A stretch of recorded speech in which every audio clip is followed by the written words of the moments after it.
لک الحمد یا اللہ الصلاۃ والسلام علیک یا رسول اللہ اما بعد۔ سلسلہ ہے ناظرین کے سوالوں کے جواب دینے کا۔ خیال رہے کہ ناظرین ہمارے ویڈیوز کے کمنٹس میں اپنے سوالات کو لکھتے ہیں، ہم ان کے سوالوں کے جوابات قرآن و احادیث اور دیگر کتابوں کے حوالوں سے پیش کرنے کی سعادتیں حاصل کرتے ہیں۔ دیگر ناظرین سے عرض ہے کہ آپ بھی اپنے سوالات کو، معاملات کو ویڈیوز کے کمنٹس میں ضرور لکھا کریں، انشاءاللہ ہم آپ کی بھی شرعی رہنمائی پیش کرنے کی سعادتیں حاصل کریں گے۔ ہمارے ایک ناظرین میں سے انہوں نے یہ سوال لکھا ہے کہ خواب میں نئے گھر کی بنیاد رکھنے کی تعبیر کیا ہے؟ نئے گھر کی بنیاد رکھنا یعنی کسی نے خواب یہ دیکھا کہ وہ نیا گھر بنانے کی بنیاد رکھ رہا ہے، جو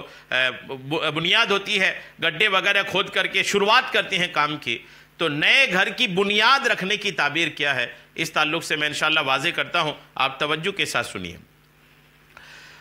تعبیر بتانے والے علماء میں ایک بڑا نام ہے حضرت علامہ ابن سیرین رحمۃ اللہ تعالیٰ علیہ کا۔ حضرت علامہ ابن سیرین رحمۃ اللہ تعالیٰ علیہ نے فرمایا ہے کہ اگر خواب میں دیکھے کہ اس نے نئی بنیاد رکھی ہے، خواب یہ دیکھا کہ نئی بنیاد رکھی ہے، تو تعبیر یہ ہے کہ اسی قدر خاص و عام سے فائدہ دیکھے گا، یعنی خاص و عام لوگوں سے انہیں فائدہ حاصل ہوگا۔ اور اگر نامعلوم جگہ پر بنیاد رکھی ہے، بنیاد تو رکھی ہے لیکن کسی نامعلوم جگہ پر، کسی انجان جگہ پہ جا کر کے بنیاد رکھی ہے، اگر ایسا ہے نامعلوم جگہ پہ بنیاد رکھی ہے اور معلوم نہیں کہ کس کی ملک ہے، بنیاد تو رکھ رہا ہے لیکن یہ بھی نہیں معلوم، جگہ بھی نامعلوم ہے اور یہ بھی معلوم نہیں کہ کس کی بنیاد رکھ رہا ہے، کس کا گھر بن رہا ہے، کچھ بھی پتہ نہیں ہے، تو تعبیر یہ ہے کہ دین و دنیا کا کام بے فائدہ رہے گا، یعنی کوئی ایسا دینی یا دنیاوی کام وہ کرے گا جس کا کوئی فائدہ نہیں ہوگا۔ کئی بار آپ سوچیں گے کہ دینی کام کا بھی فائدہ نہیں ہوتا، جی ہاں، کبھی کبھی ایسا ہوتا ہے کہ آدمی سوچتا ہے کہ میں دین کا کام کر رہا ہوں لیکن اس میں ریاکاری، اس میں دکھاوا، ناموری، اپنی شہرت، اپنی بڑائی، یہ ساری چیزیں جب آ جاتی ہیں تو وہ دین کا کام رہنے کے بعد بھی اس میں ثواب نہیں ملتا، جی ہاں ایسا ہوتا ہے۔ اور اگر دیکھیں کہ بنیاد کو زمین پر اور اپنی ملکیت میں رکھا ہے، اگر یہ دیکھا کہ اپنی زمین پر بنیاد رکھا ہے، تو تعبیر یہ ہے کہ حلال روزی کا فائدہ اٹھائے گا۔ حضرت ابراہیم کرمانی رحمۃ اللہ تعالیٰ علیہ نے فرمایا ہے کہ اگر کوئی شخص دیکھے کہ بنیاد پکی اینٹ اور چونے کی رکھی ہے تو تعبیر یہ ہے کہ اس کو مال حرام ملے گا، اور اگر دیکھے کہ کچی اینٹ کی بنیاد رکھی ہے اور دیکھا کہ کچی اینٹ کی رکھا ہے تو تعبیر یہ ہے کہ دین کا کام میں اس کا مرتبہ بلند ہوگا، اور اگر دیکھے کہ پختہ اینٹ کی بنیاد رکھی ہے اور اوپر اٹھائی ہے تو تعبیر یہ ہے کہ دنیا کے کاموں میں مصروف ہوگا،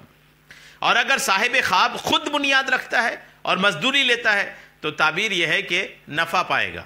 اور اگر دیکھے کہ پختہ اینٹ کی بنیاد رکھی ہے تو تعبیر یہ ہے کہ حکومت سے اسے فائدہ حاصل ہوگا، اور اگر دیکھے کہ بنیاد کچی اینٹ اور گارے سے بنا کر اونچی کیا ہے تو تعبیر یہ ہے کہ عام لوگوں سے اسے فائدہ حاصل ہوگا۔ حضرت امام جعفر صادق رضی اللہ تعالیٰ عنہ نے فرمایا ہے کہ اگر دیکھے کہ اس نے شہر بنایا ہے، اگر خواب دیکھا کہ اس نے شہر بنایا ہے تو تعبیر یہ ہے کہ لوگوں کی جماعت کو اپنی پناہ گاہ ملے گا، اور اگر دیکھے کہ قلعہ بنایا ہے تو تعبیر ہے کہ دشمنوں کی شرارت سے وہ شخص امن میں رہے گا، اور اگر دیکھے کہ محل بنایا ہے تو تعبیر یہ ہے کہ دنیا کے کام میں مشغول ہوگا،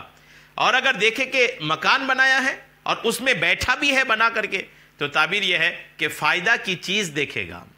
اور اگر دیکھے کہ مسجد بنائی ہے تو تعبیر یہ ہے کہ لوگوں کو اصلاح کے کام میں لگائے گا، اور دیکھے کہ مینار کی بنیاد رکھی ہے تو تعبیر یہ ہے کہ اس کا نام خیرات میں ظاہر ہوگا، اور اگر دیکھے کہ نقش دار چیز بنائی ہے، نقاشی والی کوئی چیز بنائی ہے تو تعبیر ہے کہ عورت کرے گا، اور اگر دیکھے کہ حمام بنایا ہے تو تعبیر یہ ہے کہ رنج و غم میں پڑے گا، اور اگر دیکھے کہ باغ بنایا ہے تو تعبیر یہ ہے کہ پارسا اور دولت مند عورت سے شادی کرے گا، اور اگر دیکھے کہ گورستان قبرستان بنایا ہے تو تعبیر یہ ہے کہ آخرت کے کام میں مشغول ہوگا، اور اگر دیکھے کہ قبہ بنایا ہے، گنبد بنایا ہے تو تعبیر یہ ہے کہ قدر و منزلت کی تلاش کرے گا، اور جس بنیاد